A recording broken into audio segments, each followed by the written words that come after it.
25 জানুয়ারি থেকে হাপানিয়াস্থিত আন্তর্জাতিক মেলা প্রাঙ্গণে শুরু হয়েছে 34তম শিল্প বাণিজ্য মেলা।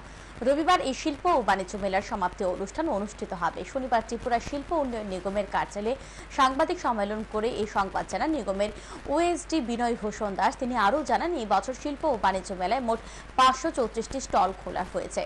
মেলায় দুবাই, আফগানিস্তান, থাইল্যান্ড ও বাংলাদেশ থেকেও স্টল এসেছে। দেশের 17টি রাজ্য থেকে উদ্যোক্তারা শিল্প ও বাণিজ্য মেলায় স্টল দিয়েছেন। এই বছর শুক্রবার পর্যন্ত মেলায় মোট বিক্রয় হয়েছে 5,14,00,000 টাকার সামগ্রী। মেলায় এবার সরকারি স্টল রয়েছে 82টি।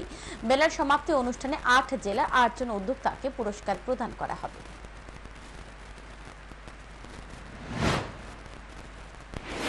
শিল্প বাণিজ্য মেলা 34তম, যেটাকে আমরা সংক্ষেপে TISF বলি, সেটা 25 জানুয়ারি শুরু হয়েছে এবং আগামীকালকে এর ক্লোজিং সেরেমনি।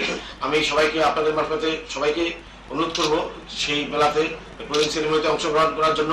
এবং আজকে সেকেন্ড স্যাটারডে, কালকে সানডে, তো আমার রাজ্যবাসীর সবার কাছে অনুরোধ থাকবে, আপনারা আসুন, এই মেলায় ভিজিট করুন এবং আপনাদের পছন্দ মতো সামগ্রী সেখানে আছে, আপনারা চুজ করুন এবং এই মেলাতে আরো সর্বাঙ্গীন সুন্দর হয়, সেক্ষেত্রে সকলের সহযোগিতা চাইছি এবং মিডিয়া বন্ধুদেরও এই মেলায় আসার জন্য আমন্ত্রণ রইল।